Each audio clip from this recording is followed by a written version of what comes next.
من الشيطان الرجيم بسم الله الرحمن الرحيم الحمد لله رب العالمين والصلاة والسلام على سيدنا محمد وعلى آله وصحبه أجمعين أما بعد اللهم علمنا ما ينفعنا وانفعنا بما علمتنا وزدنا علما. Hürmetli karındaşlar, bugün sözlemek boğunumuz Roza namlıq derslikimizin 8.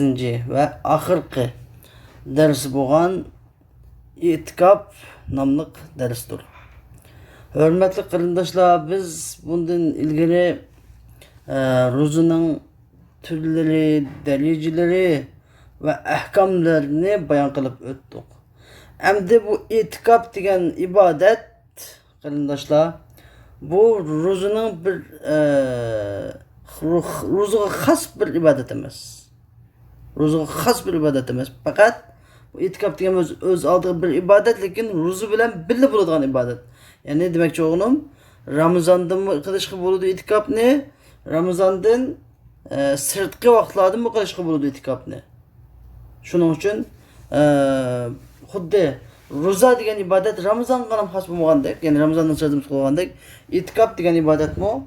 Ramazandan sırtıda mı tutkulu buludu, içide mi tutkulu buludu? Hem de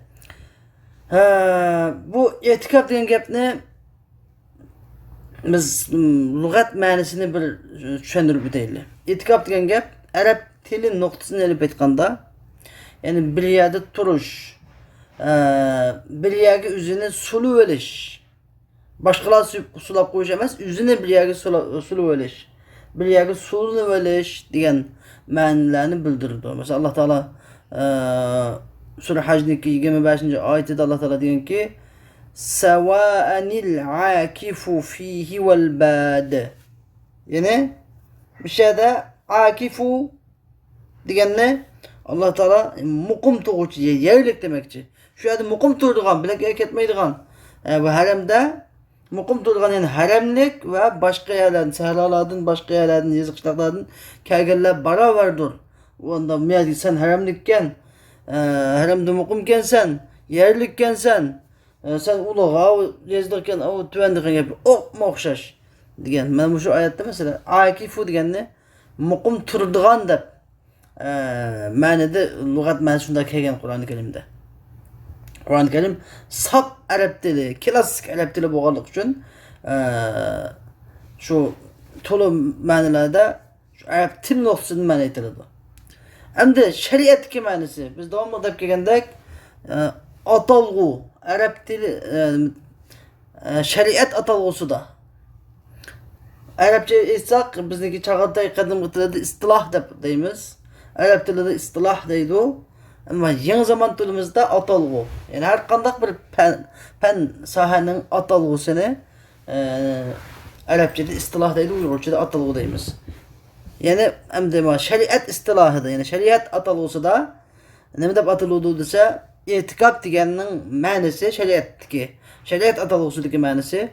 Yani mahsus bir oranda, yani mescitte rozu tutuşulan ve itikap niyetinde kılışılan mescitte mukum turuş ne de atıldı o itikap kılış da atıldı.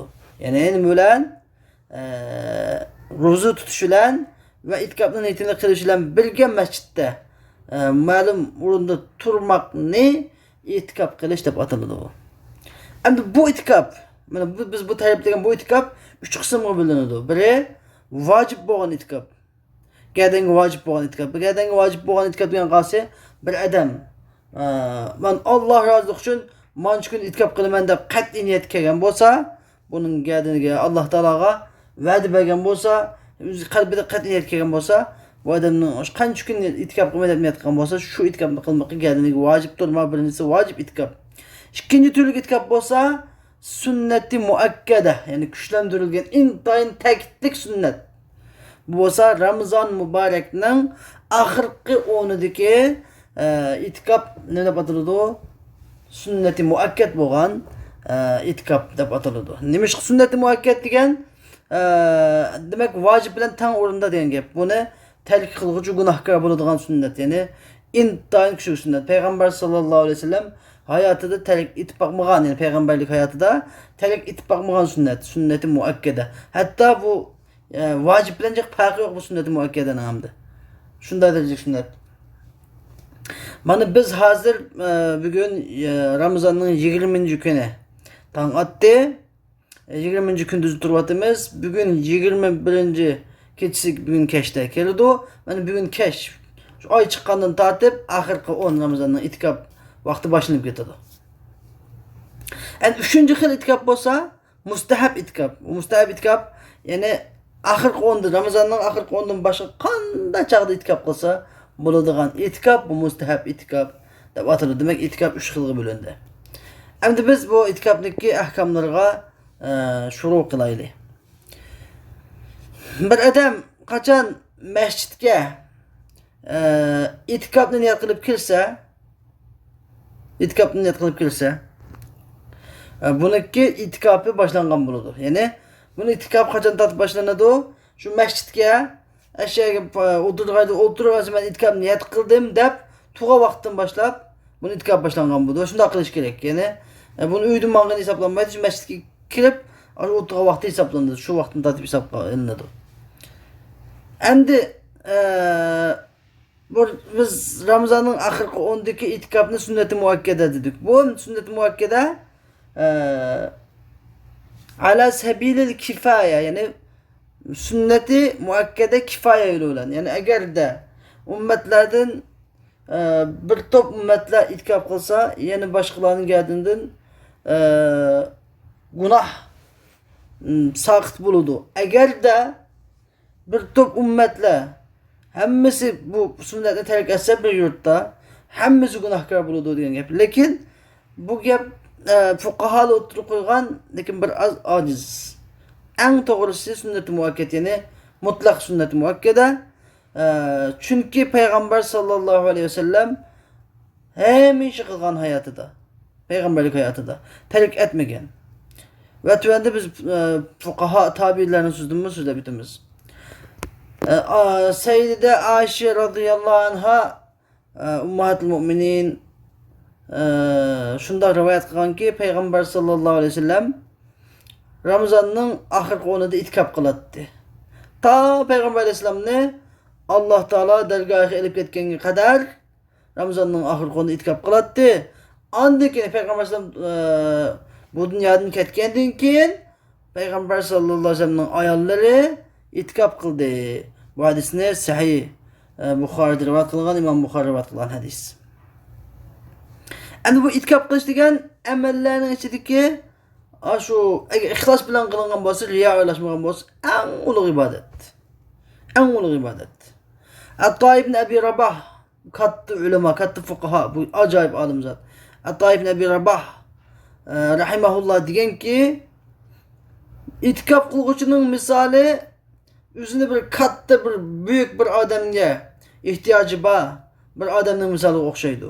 Katta bir podshoh, katta bir kishiga ehtiyoji bor bir odam uni eshik tuyida o'ltirib olib, "Men bu ishkingizdan tuydim, mening bu hojatimni siz ravo qilmoq ketmayman" deb turib olgan odamga o'xshaydi itikop qilishning misoli. Shuningdek itikop qiluvchimi xuddi shuningdek nima deydi? Alloh taolaning uyida o'ltirib olib deydiki, "Mening gunohimni mag'firat qilmoqchi ya Rabbim, men hargizmi bu sening uyingdan ketmayman" deb turib olganga o'xshash. İmam Zuhri rahimahullah deganki, en hayran qalarlik ish shuki insonsiz kishilardan. Peygamber qandaqmi itikop qilishni terk etdi. Rasululloh sallallohu alayhi vasallam ba'zi sunnatlarni qilatdi va uni bajat qilmaydi. Ammo itikopni bo'lsa har yili Ramazonda terk etmay qilatdi toki ruh qushi tan qapisidan rahlat qilib uchib ketganga qadar Peygamber terk etmagan sunnati tursa, buni nima kishilar terk etadi deb İmam Zuhri rahimahullah o'zining mundaq afsuslarlik bo'lgan bu ishini bu ishga intayin afsuslanganligini so'zlab o'tgan.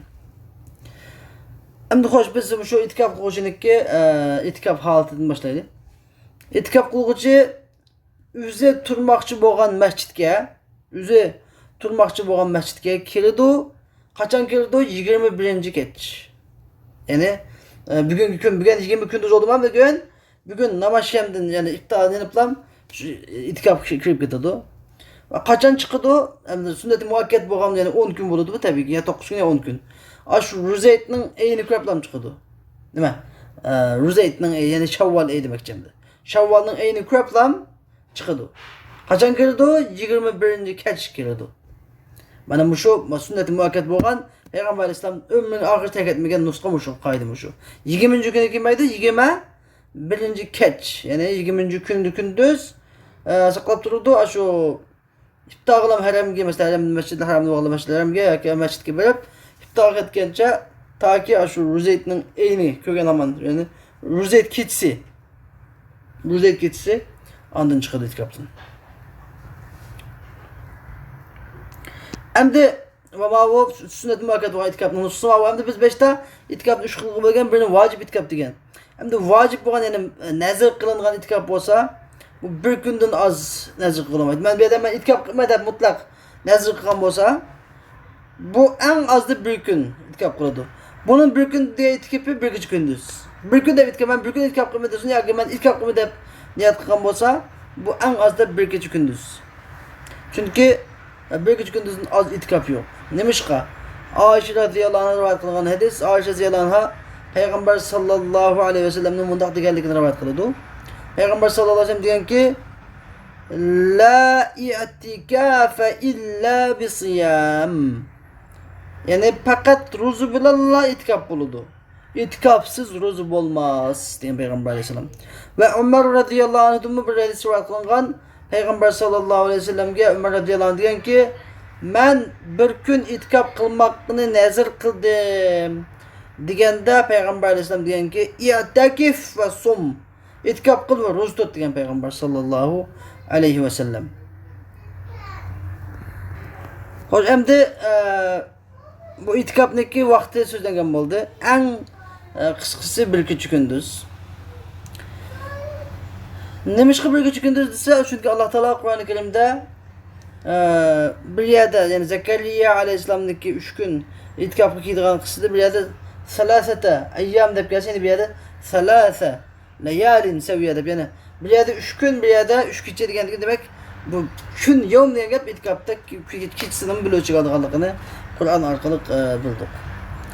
Endi itikop qanday masjidda itikop qilinadi, qanday masjidlarda itikop qilishga bo'ladi desa, jamoat yig'iladigan bir dona imomi bor, bir dona muazzini bor, masjidning hammasi 5 vaqt namoz o'qiladigan masjidning hammasida itikop qilg'ili bo'ladi. Ya'ni juma namozi o'qiladigan masjid bo'lishi shart emas, ya'ni jami bo'lishi shart emas.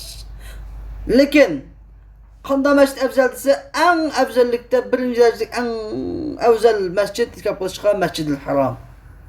İkinci derecedeki Mescid-i Nebevi Şerif, üçüncüsü Mescid-i Aqsal Mübarek. Mana. Bundan qalsa her kişinin özünün yurtudaki en çoğ cami, yani yurtudaki en çoğ cami, en afzal itikop qilish uchun. Şunun qarab en kichik masjiddagi savobi shuni kichik. Lekin Alloh taolo Qur'oni Karimda ve la tubashiruhunna ve entum akifuna fil masajid deganlik uchun masajid degan gap mutlaq, ya'ni kichik masjid, cho'ng masjid, hamma masjidni ichiga olganlik uchun kichik masjidda bo'lmaydi demaymiz. Endi er kishiga nisbatan itikop qilishda bu Masjidil Haram eng afzal, bularimiz Masjid Nabaviy, bularimiz Masjid Aqsa, bularimiz eng cho'ng jami, bularimiz kichik bo'lsa 5 vaqt namoz o'qiydigan masjid. Ayol kishiga desa, ayol kishiga nisbatan ayol kishi o'zining uyining masjidida, uyining namoz o'qiydigan yerda itikop qiladi. O'ziga namoz o'qib tayyorlagan yerda itikop qiladi. Endi ayol kishiga, er kishiga itikopda nima shart etilgan bo'lsa, biz endi itikopning shartlarini qilmasa bo'lmaydigan va qilsa bo'lmaydigan ishlarni bayon qilamiz. Er kishilar ayol kishiga o'xshash. Faqat ayol kishi uyda itikop qiladi, er kishi masjidda itikop qiladi. Er kishi uyda itikop qilsa itikop bo'lmaydi. Hattoki ho'ylilari salib olgan masjidda itikop qilsa hesab emas. Cho'qim shu jamoatning masjidi bo'lishi kerak. Ayol kishi desa, ayol kishi uchun afzali uyda itikop qilish. Çünkü bu ayol kishi uchun avratini yopishga, boshqalarniki ayol kishining ko'rmasligiga fitnadan eng yaroq bo'ladi. Lekin men masjidga yashinib qolgan ayol bo'lsa, cho'ng ayol bo'lsa, fitnaga tashlanmaydigan, men masjidda itikop qilaman desa, uni ruxsat. Ya'ni aylar bilan oylashmaslik sharti bilan, oylashib o'tirmaslik sharti bilan. Endi Xo'sh, endi itikaf qiluvchiga qo'yiladigan shartlar. Qilsa bo'ladigan, qilmasa bo'lmaydigan va qilsa bo'lmaydigan ishlarni so'zlab o'tamiz. İtikaf qilguvchi o'zining itikafxonasidan faqatla insonning tabiiy hojatlari uchun, ya'ni kichik talat sindirish, cho'ng talat sindirish, badallar kiyimlar bundoq shatoqlab qolsa uni yuvish yoki junub bulab qolsa nimadoq anaqa bunda shayton axloqlab qolsa, ehtiromlab qolsa yuvinish, yoki ham masjid yiqilib ketgan qolsa chiqib ketish, yoki ham qattiq o'ylab qo'g'lab chata kasallik yomon qolib qolsa chiqib ketish, yoki yuk taqdirni bir kim og'ilib tatib qolsa chiqib ketish, yoki zolimdan birisi zo'rlab majburlab chiqarib olsa chiqib ketish. Ya'ni bunda sababdan chiqib ketsa chiqsa bo'ladi, lekin shu aman chiqibdan bu masjidni boshqa bir masjidga kirib oladi shu soatda. Boshqalarga aylab yurishga bo'lmaydi. Agar mayat chiqibdan bilak masjidga kiymay baka taladlarga aylab yursa, bu itikaf buzib ketadi. Bilak qancha kun niyat qilgan bo'lsa, shuncha kun niyatiga shu itikafning qazosini qilish gadiniga vojib bo'ladi. Yeni bir chiqish ruxsat bo'lgan ish juma namozini ado qilish. Agar masjid juma o'qiladigan masjid bo'lmay qolsa, juma namozini ado qilish uchun chiqa oladi. Cuma namazı o'qigandan keyin taladan langaylab yurmaydi, darhol itikafxonasiga qaytadi. Anladın? Chunki bir qoida kulluva ma sabata daruratan yuqaddaru biqadariha. Yani bir atalgıda ad-darurat tuqaddaru biqadariha degan. Yani bunda normal ahvolda bo'lmay, zur, ciddi ahvolda yüz bergen işler ve ciddi ahvalga ciddi qaralgan hükümler şu ciddi ahvaldaki miqdariga bakıp belirledi. Eğer o ciddi ahval tügüse o hükümü tügeydi. Ciddi ahval tügümese o hüküm bulup dururdu. Mesela korona zamanında hem adamlar 1 metre kap namaz okudu. Bu bir ciddi ahval oldu. Bunda ciddi ahvalın korona tükendiğinde hem adam yine tükendiğinde yine 1 metre kap namaz okumaydı. Tükendiğinde o hüküm bile tükenip gitti şuna gap. Xuddi shuningdek bunda hojatdan chiqqanda majlis tugagan aman darhol qaytish kerak qoida kulli. Endi bir odam bakkan yuqoridagi o'zruchsiz bakkaga 1 soat talog'i chiqsa, buni itikaf buzib ketadi. 1 soat shariatga 1 soat degan hozirgi bu 24 soatniki 1 soat emas, balki 1 daqiqa.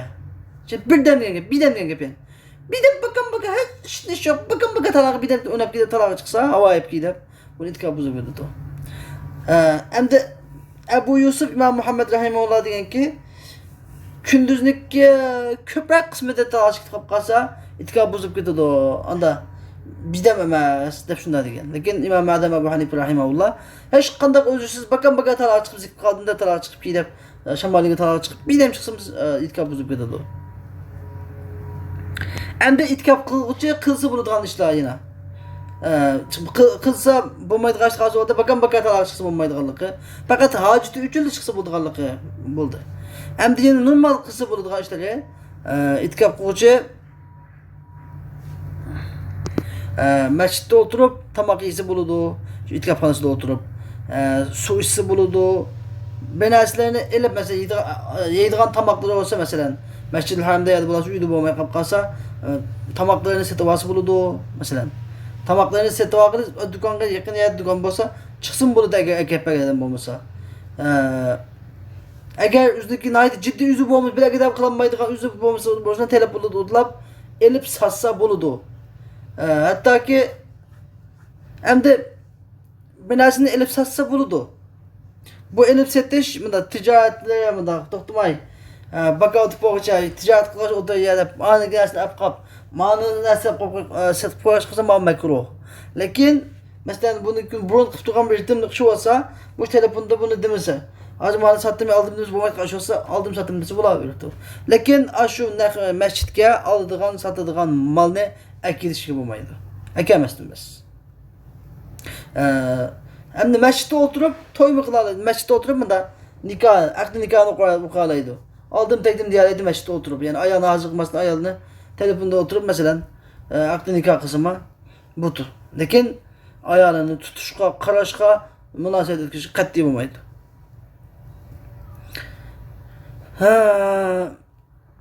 Endi bunun deliliniz nima desa, çünkü Peygamber Aleyhissalatu vesselam itikapga vaqtda şu itikapxonasida yeydi, içetdi ve itikapxonasida gap qilatdi. Bir narsa setib olish qilma ruxsat bor. Hadis orqali kelgan. Xo'sh, endi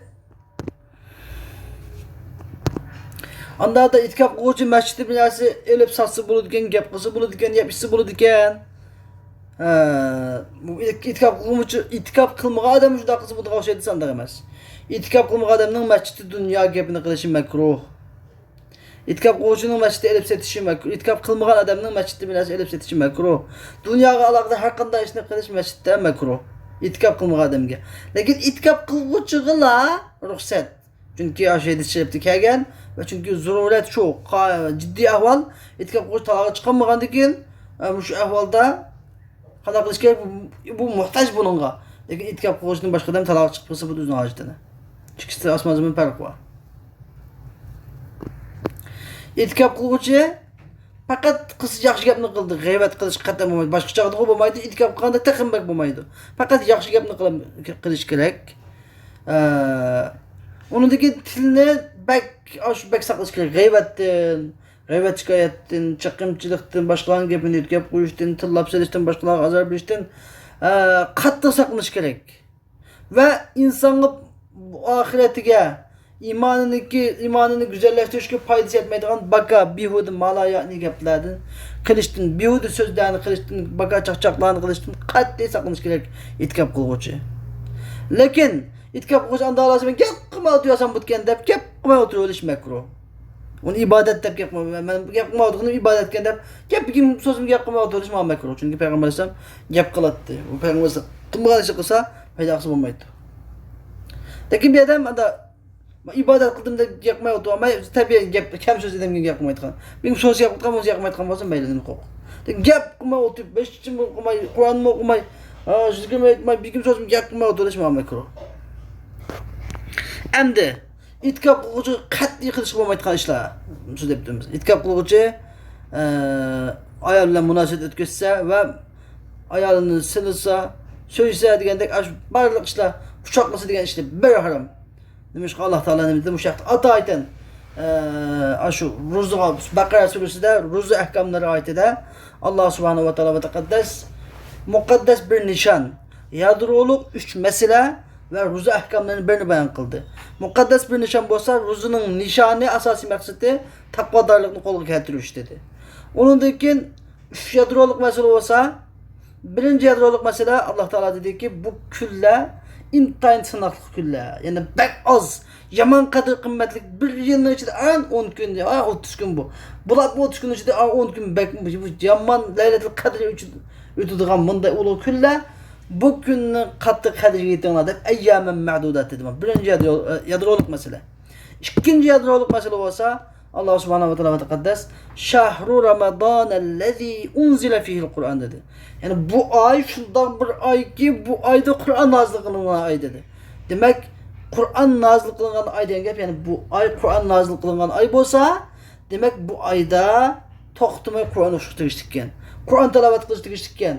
Kur'an bilen kıyam kılıç tegishlikkan. Peygamber hadiste bunu şahirat nimada har qanday odam Allohning savobini umid qilib qiyam qilsa Ramazonda uniki ilgili günahlar o'tgan gunohlari bir mag'firat qilinib ketadi dedi. Demak, ikkinchi yadroliq masala bu oyni Qur'on bilan bo'lgan aloqasi bak kuchli ekan.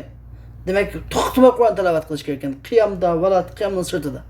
Uchinchi yadroliq masala bo'lsa Alloh taolo bu ro'za oyatining orasiga, ro'za ahkomlarining orasiga pokkiday bir ayetni qistirib qo'ydi. Ondan